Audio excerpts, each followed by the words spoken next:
In front of me is Samsung Galaxy A37 and today I would like to show you where you can locate all your downloads.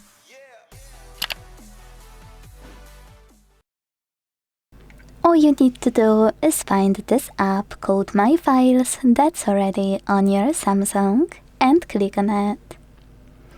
Then you'll see this option here called Downloads. Select it and enjoy all of your downloaded files in one place. You can also click on chosen source, in my case it's only Chrome, to see your files downloaded only from chosen source. I will go with Auto.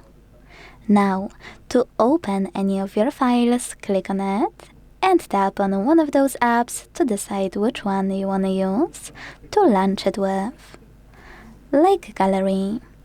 Now, if you want to open this type of file always with this chosen app, click on Always. If you want to do it just one time, hit just once. If you wish to manage any file, you can use all of those options at the bottom or those three dots at the top right corner. If you want to, you can also go back, hold your file, select multiple ones and manage them thanks to all of those options at the bottom. Thanks so much for watching. If you enjoyed this video, leave a like, comment and subscribe. Bye!